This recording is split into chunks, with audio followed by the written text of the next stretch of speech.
প্ৰজ্ঞান আপোনাৰ সৈতে সংঘটিত হৈছে মহানগৰীৰ কাহিলীপাৰাত যেহেতু ভূমিস্খলন সংঘটিত হৈছে সবিশেষ তথ্যখিনি আপোনাৰ পৰা আৰম্ভণিতে জানি ল'ব বিচাৰিছোঁ নিজৰা পথত এই ভূমিস্খলন কোনো লোকৰ হানি বিঘিনি হৈছে নেকি সবিশেষ তথ্যখিনি আপোনাৰ পৰা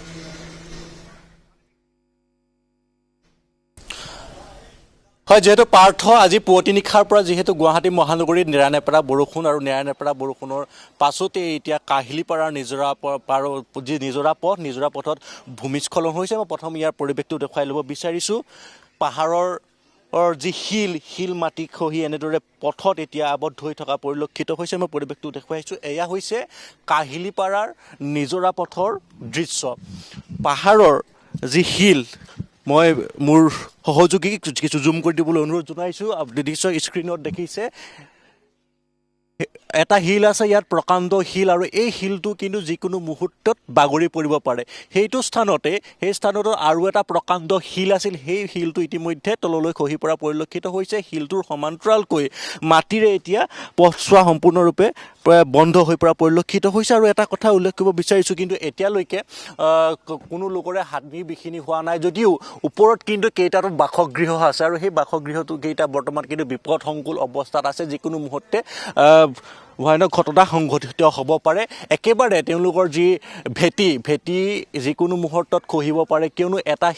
দুটা শিল আছিল আৰু তাৰ এটা শিল খহি পৰিলে আৰু আনটো শিল খহু অৱস্থাত আছে যদি বৰষুণ হ'লে কিন্তু পুনৰ ইয়াত ভূমিস্খলন হোৱাৰ সম্ভাৱনা আছে আৰু তাৰ সমান্তৰালকৈ যিটো শিল আছে সেই স্থানটোত সেই শিলটো কিন্তু খহি পৰাৰ সম্ভাৱনা আছে যদি খহি পৰে তেনেহ'লে নিশ্চিত ৰূপত যি বাসগৃহ কেইটা আছে বাসগৃহ কেইটালৈ কিন্তু সমস্যাৰ সন্মুখীন হ'ব ইতিমধ্যে প্ৰশাসনৰ লোক আহি ইয়াত উপস্থিত হৈছে কামৰূপ মেট্ৰৰ ADC গৰাকীও আহি ইয়াত উপস্থিত হৈছে ইতিমধ্যে পৰিৱেশটো বুজ লৈছে আমি দেখুৱাই আছোঁ কথাখিনি আমি ইতিমধ্যে কৈ আছোঁ আৰু তাৰ সমান্তৰালকৈ SDF বাহিনীৰ লোকসকলো আহি ইয়াত উপস্থিত হৈছে আমি ইয়াৰ কিছু স্থানীয় লোক আছে আমি তেওঁলোকৰ সৈতেও কথা পাতিম ভূমিস্খলন গুৱাহাটী মহানগৰীত ভূমিস্খলন পাহাৰীয়া এলেকাসমূহত সঘনাই হোৱা পৰিলক্ষিত হৈছে আৰু এতিয়া বাৰিষাৰ দিন বৰষুণ হৈছে বৰষুণৰ পাছতে এনেকুৱা ভূমিস্খলন হয় কি হৈছিল আচলতে ইয়াত ঘটনাটো কেতিয়া হৈছিল আচলতে এইটো আপোনাৰ ৰাতি 2:30-3টা বজাৰ ওচৰা-ওচৰি তেনেকৈ আমি গম পালোঁ যে ইয়াত আপোনাৰ শিল আৰু মাটি গোটেই খহি পৰিছে তলত আৰু চবতকৈ ডাঙৰ ৰিস্ক হৈছে এই ঘৰটো যোনটো আপোনালোক দেখাইছিলে সেই ঘৰটোত চবতকৈ ডাঙৰ ৰিস্ক হৈছে যে ফটককৈ যদি পৰি আহে গোটেই মানুহৰ লাইফৰ ৰিস্ক আছে আৰু এতিয়া যদি কিবা মেডিকেল এমাৰ্জেঞ্চি হয় আমাৰ ইয়াত ইমানকেইটা ঘৰ আছে কিবা মেডিকেল এমাৰ্জেঞ্চি হ'লে এম্বুলেঞ্চ এটা আহিব নোৱাৰিব কিবা এটা অঘটন এটা হ'লে কোনো আহিব নোৱাৰিব গাড়ী যাবলৈ নোৱাৰিব সেইটো কাৰণে আমি বিচাৰিছোঁ যে এইটো সোনকালে ক্লিয়াৰ হৈ যাওক আৰু এইটো যোনটো ঘৰটোৰ ওপৰত আছে সেইটো ৰেস্কিউ কৰাটো ভাল আৰু আগতে ইয়াত পাহাৰৰ মাটি খহা বা শিল খহা এনেকুৱা ঘটনা হৈছে নাই আগতে হৈছিলে এবাৰ ইমান ডাঙৰকৈ হোৱা নাই কিন্তু এইবাৰ ডাঙৰকৈ হৈছে আমি ওপৰত কেইবাটাও ঘৰ দেখিছোঁ এই ঘৰকেইটা বনাওঁতে নীতি বৰ্হিতভাৱে বনাইছে নে এতিয়া চাওক মইতো একজেক্টলি ক'ব নোৱাৰিম কেনেকুৱা কিন্তু যিখিনি শুনিবলৈ পাইছোঁ ইয়াত ৰাইজৰ পৰা যে এইকেইটা ঘৰ কোনো পাৰ্মিশ্যন নোহোৱাকৈ বনোৱা বুলি শুনিবলৈ পাইছোঁ বাকীখিনি কিমান কি ইয়াৰ সঠিক কেনেকুৱা কি হয় তথ্য কি আছে সেইটো মই নাজানো কিন্তু মাটিখিনি চৰকাৰী মাটি আছিলে কিবা পাৱাৰ হাউচৰ নে কিবাৰ মাটি বুলি গম পাইছোঁ এইটো কিন্তু বাকী অবৈধভাৱে আছে বুলি শুনিছোঁ তেওঁলোক ক'ৰ মানুহ সেইটো মই গম নাপাম দেই কাৰণ মই আজিলৈকে ওপৰত যোৱা নাই অকণমান সময় আগতে আমি কৈ আছিলোঁ যে আপোনালোকে আঁতৰি যাওক বুলি ফটককৈ পৰি যাব পাৰে খহি পেলাই তেখেতলোকে কিবাকিবি প্ৰশাসনৰ লোক আহিছে ADC গৰাকীও আহিছে তেওঁলোকৰ সৈতে কথা বতৰা পাতিছে নেকি তেওঁলোক আহি পেলাই তেখেতলোকে আপোনাৰ চালে পৰীক্ষা কৰিলে গোটেইখিনি গৈ পেলাই আকৌ ওপৰলৈ গ'ল তেখেতলোকক ক'বলৈ কিবা কথা পাতিবলৈ গ'ল আঁতৰিবলৈ ক'বলৈ গৈছে হয়তো পাৰ্থ ইতিমধ্যে তেওঁ কথাখিনি কৈছে আচলতে যি স্থানত ভূমিস্খলন হৈছে এই স্থানটোত ইতিমধ্যে তেওঁ উল্লেখ কৰিছে যে পাৱাৰ হাউচৰ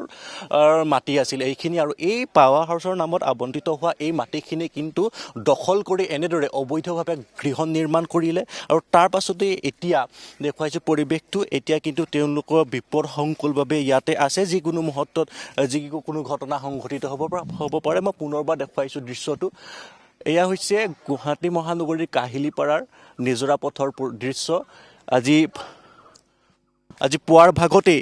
যি বৰষুণৰ ফলত এনেকুৱা এটা ঘটনা সংঘটিত হৈছে আমাৰ সৈতে আৰু এজন ইয়াৰ স্থানীয় লোক আছে আমি তেওঁৰ সৈতে গোটেই কথাখিনি জানিব বিচাৰিছোঁ এই ঘটনাটো কেতিয়া সংঘটিত হ'ল এইটো আমি জনামতেতো ৰাতিপুৱা 3:30-4টামান বজাত ঘটনা এইটো আপোনালোকে নিজে চাওক, এইটো পাথৰ চাওক অকণমান লাগি আছে, সিটো যদি পৰি যায়, পৰি গ'লেতো আকৌ ৰাস্তা চাস্তা চব ব্লক হৈ যাব। আৰু আমি জনামতেতো এইখিনি মাটি ACB বুলি জানো, সেইখিনি ইলিগেল মাটি বুলি আমি জানো। আমি ইমান আগৰ পৰাও আমাৰ ছ'চাইটিৰ পিনৰ পৰা আমি কৈ থাকোঁ, সিহঁতি খালী চালি একো নকৰে। তেওঁলোকে ইয়াত গৃহ এতিয়া নিৰ্মাণ DC কৰাৰ চাৰ্কল অফিচাৰ তেওঁলোকে কোনোবা ইয়াত আহিছে গৃহ নিৰ্মাণ কৰাৰ কিমান বছৰ হ'ল? আমি আছোঁ ফ্লেটটোত 2016 চনৰ পৰা। 2016 চনৰ পৰাতো তাৰ আগৰ পৰাই আমি দেখিছোঁ এইখিনি। ইতিমধ্যে ADC গৰাকীও আহিছে। ADC আহিছে, চাৰ্কল অফিচাৰ আহিছে আৰু NDRF, SDRF গোটেইখিনি আহিছে। এতিয়া তেখেতলোক ওপৰত গৈছে কিবা ক'বৰ কাৰণে। কিমান ঘৰমান মানুহ আছে ওপৰত ইমানটো আইডিয়া নাই, আমিতো তলতহে থাকোঁ। ইয়াত তেখেতলোক ওপৰত যিহেতু থাকে, তেখেতলোকেহে গম পাব ওপৰত কিমানমান মানুহ আছে। এতিয়া পথছোৱা সম্পূৰ্ণৰূপে বন্ধ হৈ গৈছে শিলটোৰ ওপৰি। সম্পূৰ্ণৰূপে যিকোনো মুহূৰ্তত কিন্তু যদি এইটো আপুনি নিজে ঠিক চাওক, আছে। কেমেৰাটো ঘূৰালে দেখিব ঠিক আপুনি, আছে। সেইটো অকণমান লাগি আছে পাথৰটো। প্ৰজ্ঞান, এই মুহূৰ্তত আপোনাক আমি ধন্যবাদ জ্ঞাপন কৰিছোঁ। কাহিলীপাৰাৰ পৰা এই মুহূৰ্তত সেই খবৰ জনাইছিলোঁ যে কাহিলীপাৰাত ভূমিস্খলন সংঘটিত হৈছে, কিন্তু কোনো লোকৰ হানি বিঘিনি এতিয়ালৈকে হোৱা নাই। কিন্তু অত্যন্ত বিপদজনকভাৱে বহুসংখ্যক লোকে তাত বসবাস কৰি থকাৰ এই খবৰ আহিছে।